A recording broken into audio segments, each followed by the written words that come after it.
Guys, do you know what? It's funny running a YouTube channel, which admittedly is relatively small, but even at my small level, you quickly get to see the levels of interest the public has in a particular fighter.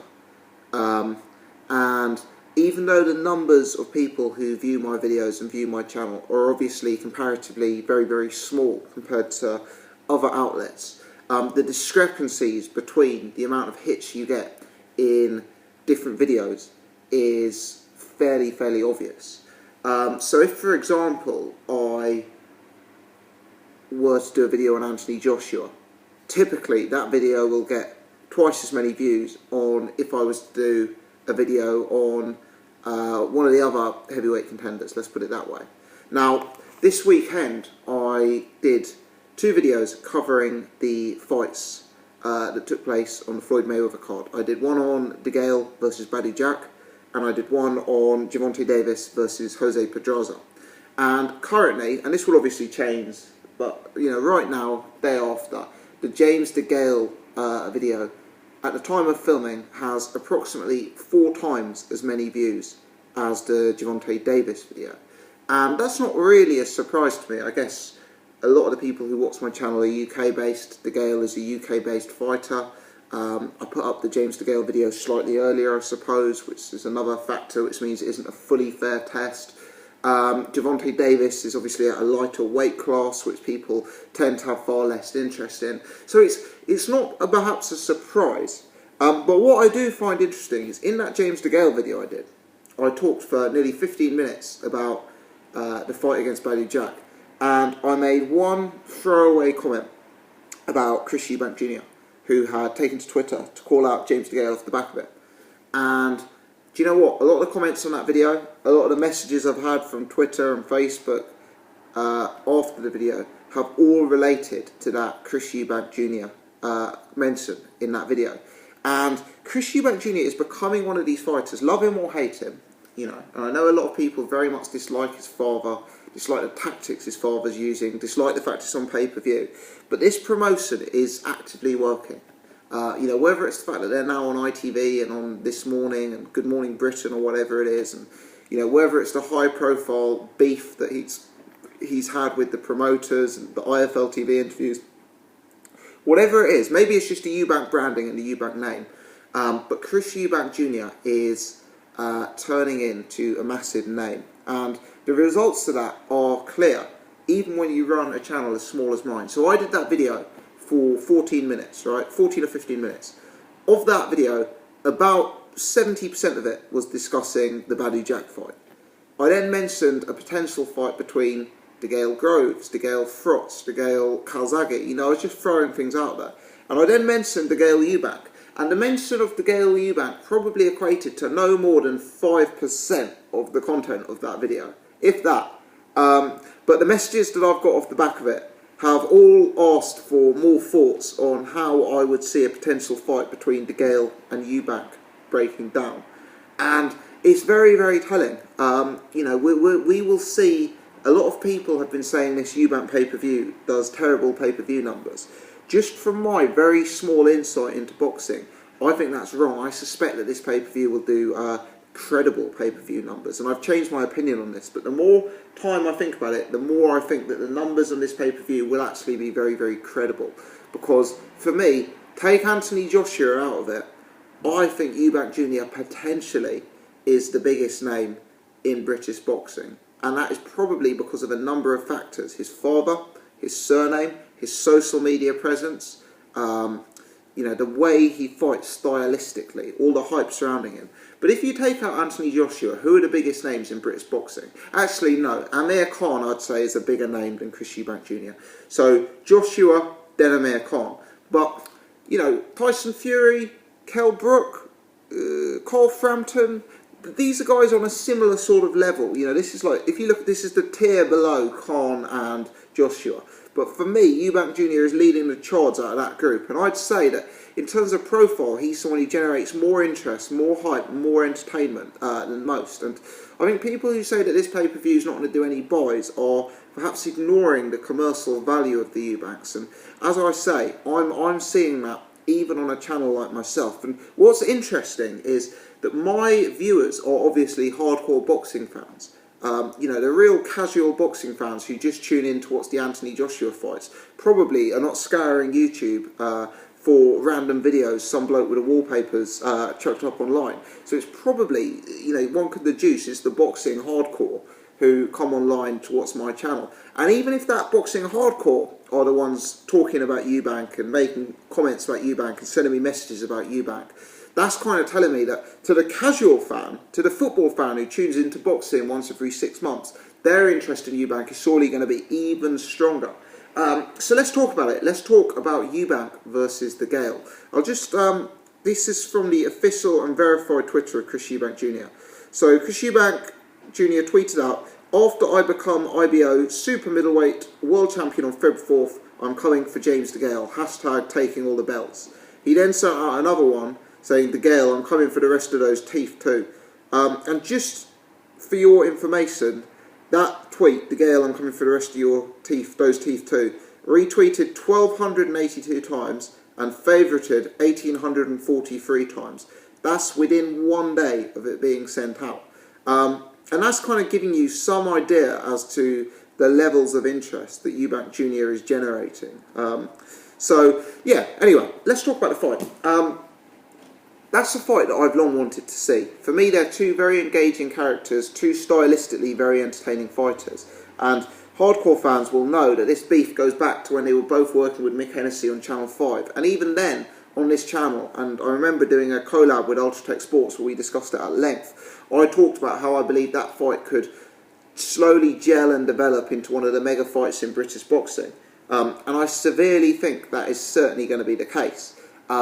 You've got James Degale, who is known to boxing purists as possibly the top guy at 168 pounds, although I acknowledge that's in some doubt after the weekend's fight. But Degale is, the Olympic gold medalist, the slickster, the southpaw switch hitter. He's seen as this very, very awkward guy, very loud personality. Then on the other side, you've got Chris Eubanks Jr., who's the presser fighter, the come-forward aggressive fighter, the guy who overwhelms opponents with the crazy father and the ridiculous highlight reel. So it's an entertaining fight. Now, historically, I've always thought James Degale would have a substantial edge in this fight. Eubanks Jr., as we know, is not a complete fighter on the outside. Anyone who questions that, obviously the Billy Joe Saunders fight is a key piece of form. Bizarrely, and I never understand why, there seems to be some debate as to the validity of that form. Just watch the Tom Doran fight. Look how much trouble Tom Doran is able to cause Eubanks Jr. from the outside compared to how dominant Eubanks Jr. is on the inside. Now, if a fighter like Tom Doran can cause you problems from the outside at middleweight, a guy like James Degale from the outside, a weight class above, is going to cause you severe problems. So I've always given Degale an edge there. I think Degale is the superior technician. He's certainly the superior amateur. I believe Degale is the superior outside fighter. I believe Eubanks would struggle with an awkward moving fighter. I think Eubanks at his best when he can set his feet and unload, not have to deal with someone bobbing and weaving and getting low and dancing around the ring, giving all sorts of crazy angles. And I also just generally question whether Eubanks will be as effective as 168 pounds. I'm not saying Eubanks is the same kind of fighter or the same kind of guy as Martin Murray, because I know he's not. But if you look at Martin Murray, he's the guy who got by at 160 because he was bigger and stronger than everyone else. And at 168, we saw him being, in my opinion, far less effective because he'd lost that advantage. Now, similarly, Eubanks Jr. is a guy who imposes himself on opponents and bullies them and grinds them down. And for me, the fact he's always had a size and strength advantage at middleweight has been a factor in that success. Now, at 168 pounds, he won't be the biggest guy. In fact, he'll be an average size super middleweight. And I wonder if losing that advantage will be to his detriment. So I've always favoured James Degale in this fight. Just to reiterate, better fighter on the outside, superior technician, superior amateur pedigree. We'll count that as one reason. A really awkward, slick southpaw fighter who's very mobile, which I think will go against Chris Eubanks Jr., who prefers to set his feet. And I also think the size factor is a really, really relevant factor. However, having seen this Badou-Jack fight, for me, it was a disappointing performance in many ways from James Degale. I was surprised the success Badou-Jack had on the inside. I was also surprised at some of the defensive openness of James Degale. Notice how Badou-Jack landed on him on the inside with that uppercut up the middle. Notice how Badou-Jack clocked him several times, multiple times during the fight with a lead left hook. You know, when I was looking at that, and when I was looking at the fact that, you know, as we know, James Degale's fatal flaw is the fact that he fades in the middle of fights and, you know, seems to allow his opponents to come on strong. The more I looked at it, well, at the time I was actually thinking, because I'd always favoured Degale against Frost, but I was actually thinking the way he's getting hit here and the way he's allowing his opponents to impose himself, he would lose to Frost. I remember thinking Frost's relentlessness, Frost's come-forwardness and aggressiveness would eventually find its way on James Degale and Frost would be able to crack him. But then I look at it and I think, right, I know Eubanks Jr is the weight class below, but Eubanks Jr brings a fierce work rate, you know, huge output. He is someone who would grind you down relentlessly. If Degale took 3 or 4 rounds off with his back to the ropes, you know, desperately on the back foot, Chris Eubanks Jr would punish you. And the amount of punches he'd land on you would possibly change the course of the fight. Yeah, also we look at some of those defensive openness of Degale in the Jack fight, because I've always viewed Degale as, you know, a relatively defensively capable fighter. But the way he was getting tagged by that uppercut by Jack and by that hook by Jack, you just wonder, you know, for me, Eubanks Jr could potentially enjoy similar successes to a greater extent. Maybe he's a more explosive fighter than Badou-Jack. Perhaps he's a faster fighter than Badou-Jack. I don't think Chris Eubanks Jr would have the same success with straight punches that Badou-Jack did, and that surprised me. But I don't think Chris Eubanks Jr has got that long-range straight game in his locker to the same extent that Badou-Jack had, and that caused James Degale real problems. But for me, it's become an increasingly intriguing fight. You know, outside of the ring, the personalities are good. Inside of the ring, it's a stylistic clash. Now, I know Degale has said that he wouldn't want to fight Eubanks Jr, but let's face it, where are the mega fights for James Degale? You know, there's the Callum Smith fight, but is that a mega fight? You know, there's the George Groves fight, but that could prove very difficult to make. You know, there's a lot of opinions on what the splits would be. You know, I know James Degale said that, you know, he would give George Groves nothing of the split, and, you know, that could potentially stop that fight happening. For me, Eubank versus Degale is a legit pay-per-view fight. Perhaps it could happen on ITV box office. Chris Eubanks Sr has alluded to that in several tweets. Perhaps it actually could happen. We understand Degale's contract with Eddie Hearn has actually come to a close, so a fight of that magnitude could be made. Perhaps the fight could happen on Sky Sports pay-per-view, who knows? But for me, it's a huge money fight for both guys. It's a fight that would generate crazy public interest, and it's a fight that I think would turn into a great fight.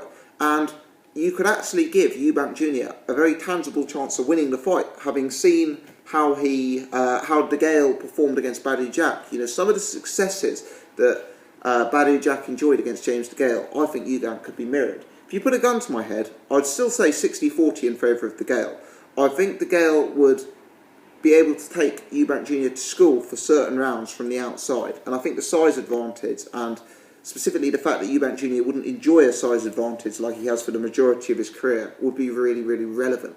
I think Eubanks Jr would be eating a lot of leather from long range. But if Degale faded middle fight, and if he allowed Eubanks Jr to pour it on him, Eubanks Jr is not the kind of fighter you want to give that opportunity to. He is a seek and destroy merchant who will punish you and brutalise you. And some of that defensive frailty from James Degale, some of that defensive openness, could really be to his detriment. Fascinating fight. Let me know your thoughts in the comment section below. I go 60-40 Degale, and I don't think it's out of the question at all that this fight happens in the next 18 months. Leave your comments. Does it happen? Can it happen? Will it happen? Should it happen? Who wins if it does happen? Is it a fight you want to see? Leave your comments below. Let me know if you've enjoyed the video. If you have, please take the time to hit the thumbs up button, and if you're new to the channel, press subscribe. Many thanks for watching.